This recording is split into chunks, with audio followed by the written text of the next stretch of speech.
Էմոցիոնալ պահերը, դաշտը եւ այլն թողնում եմ արդեն ձեզ։ Շնորհակալություն։ Պարոն Նուրբեկյանը ապրիլի 14-ին ազգային ժողովում ասաց, որ Հայաստանի կենտրոնական բանկը քննարկում է որոշ նույնականացման պահանջների խստացման հարցը, մասնավորապես առցանց վարկերի համար, բանկային խարդախության դեմ պայքարի համատեքստում։ Ինչ փուլում են քննարկումները։ Քննարկումները շարունակվում են։ Դուք գիտեք, որ այդ հարցը տրիվիալ հարց չի, ես ենթադրում եմ դուք զեղծարարությունների մասին եք հարցնում։ Մենք հանձնառություն ենք վերցրել մեզ վրա նայել բոլոր էպիզոդները, որոնք որ տեղի ունեցել Հայաստանում, որը բավականին մեծ ռեսուրս է պահանջում, որովհետև ամեն case ինքը յուրահատուկ է։ Իրանք կարող են իրար մեջ նման լինել, որ մարդուն արել են որոշակի phishing, մարդը իր կամքով տրամադրել է տվյալները, կլինեն դեպքեր, որ դա չի լինի, կլինի այլ ճանապարհ։ Ուստի մենք պիտի кейսերը նայենք, փորձենք այդ кейսերը համախմբել ինչ-որ մի հատ ընդհանուր բանի դուրս գանք ու տեսնենք, եթե խնդիրը պրոդուկտի մեջ է, արձագանքենք դրան, եթե խնդիրը կարգավորման մեջ է, արձագանքենք դրան, եթե խնդիրը մարդու կողմից անփութության պատճառով ստեղծված իրավիճակն է, այդտեղ մենք այդքան էլ զորեղ չենք, բայց մենք հանձնառություն ենք վերցրել այդ բոլոր кейսերը հատ-առ-հատ նայելու ու ես կարծում եմ դրա մասին նաև մեր վերահսկողության ղեկավարը հայտնել է այն մարդկանց, ովքեր որ ցավոք դուժել են այդ ամեն ինչից։ Այդտեղ ուղղակի ավելացնեմ, որ մեր կողմից հանձնառությամբ ու մենք ենք ոնց որ բանկերին ուղղորդել ու հորդորել գտնել լուծման ճանապարհ ու այս պայդրությամբ լուծման ճանապարհը այն է, որ այս պահին սառեցվում են բոլոր վարկային պարտավորությունները, որոնք ձևավորվել են այդ տիպի кейսերի համար։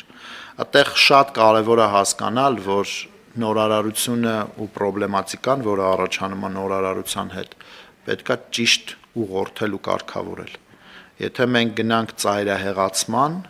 այսինքն գնանք օրինակ անալոգային տնտեսություն, որտեղ դուք անպայման պիտի գնաք բանկ, որպեսզի կարողանաք ինչ-որ գործառնություն անեք, կամ գնանք այն ճանապարհով, որ բացենք ամբողջական շուկան, ասենք բանկերը առանց որևէ նույնականացման, առանց որևէ կիբեր կամ այլ տիպի խաղի կանոններ պահելու, ինչ ուզում են թող անեն։ Այդտեղ մենք կունենանք ծայրահեղ վատ ելքեր։ Դրա համար մենք փորձում ենք հասկանանք որտեղ այն կոպիտ ասած ոսկե միջինը, որտեղ կունենանք նորարարություն, բայց նաև կունենանք պաշտպանված սպառող ու առանց որևէ տեղական խնդիրների։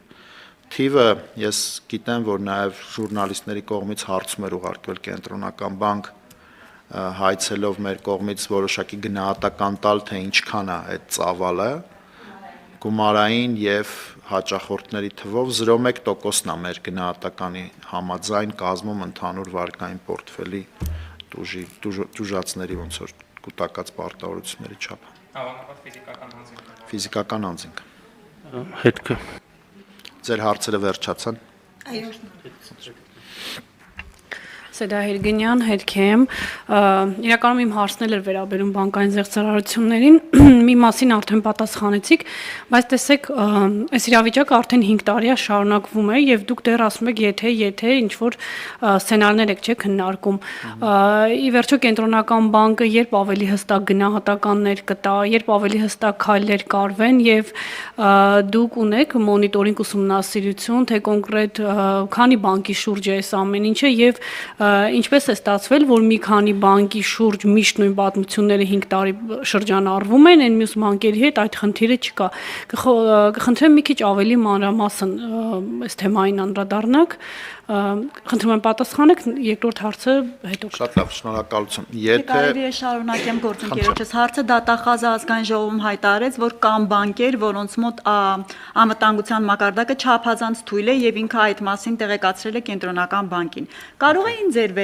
գլխավոր դրամատան վերահսկիչները չնկատել դա եւ եթե այդտեղ խնդիր կա, ով պետք է պատասխանատվություն կրի։ Շնորհակալություն։ պատասխանատվություն պիտի կրի այն սուբյեկտը, ում մոտ որ խնդիրը կա, ուղղակի խնդիրը նրա մասին է, որ սեդայի բարձրացրած հարցին հետ գալով, հա, եթե խնդիրը լիներ ստատիկ, այսինքն իրավիճակը լիներ նույնը, ինչ որ 2 տարի առաջ էր կամ 5 տարի առաջ էր, այդ խնդիրը լուծելը շատ հեշտ է։ Եթե դու ունես մի իրավիճակ, որտեղ ամեն օր կամ ամեն շաբաթ նոր պրոդուկտներ են ստեղծվում, որոնց հետևում կա հսկայական աշխատանք, թե անվտանգության, թե պրոդուկտի տրամադրման տեսանկյունից, դինամիկան շատ մեծ է, դրա համար հետևել բոլոր պրոդուկտների, բոլոր մուտքերին, շուկա ու հետևել ռեալ ժամանակի ռեժիմով անհնար վիճակ է։ Կենտրոնական բանկը ունի 7500 աշխատող, որոնք որ կարող են այդ 7500 պրոդուկտները նայեն։ Կենտրոնական բանկի բանկերի վերահսկողության բաժնում մի տասնյակին մոտ մարդ ընդամենը աշխատում, որոնք որ զբաղված են բանկերի վերահսկողությամբ, պրոդուկտներով եւ այլն եւ այլն։ Այսինքն խնդիրները մենք հասկանում ենք, փորձում ենք հնարավորինս արագ լուծումներ տալ, բայց այդ զարգացման տրայեկտորիայի հետևից նպատակադրել ու գնալ մի քիչ դժվար է։ Դրա համար եմ ասում, որպեսզի սիստեմիկ լուծումներ տանք, ինչ վերաբերում է ձեր դիտարկումներին, արդյոք մենք անում ենք անհատական բանկերում իրականացնում ենք ստուգումներ, այո, հիմա էլ հենց ստուգման փուլում ենք։ Արդյոք խնդիրը տարիներ շարունակ նույն բանկերում է թե չէ, թե բանկերի թիվը ավելացել է, թե պակասել է, այս պայդրությամբ իմ ունեցած տեղեկատվությամբ մենք խոսում ենք 3-4 բանկի մասին, 5 տարի առաջ կդժվարանամ ասել այդ բանկերը նույնն էին, թե նույնը չեն, կնայեմ կասեմ, բայց այդպես չեմ կարող էլ հիմա ասել, իրանք նույնն էին, թե նույնը չեն։ Այս պայդրությամբ մենք խորքային ուսումնասիրություն ենք անում կոնկրետ 3-4 բանկում։ Իսկ բանկերի կողմից միտում տեսնում եք, կներեք այդ իրենց վարկը թույլ պահելու, անվտանգությունը թույլ պահելու առումով եւ կան որոշ օղակներ ֆինանսական, ես չգիտեմ որքանով են նրանք ձևակերպված թե ոչ, բանկերի կողմից մերժված հաճախորդները կարողանում են այդ կազմակերպությունների միջոցով նույն բանկերից վերցնել վարկեր։ Միջնորդ կազմակերպություններ են դրանք։ Այսինքն միջնորդ կազմակերպությունները դիմում են բանկ, վերցնում են վարկ, հետո տալիս են իրենց հաճախորդներին։ Այո, ու չգրանցված են այդ կազմակերպությունները։ Ես չգիտեմ գրանցված են թե ոչ։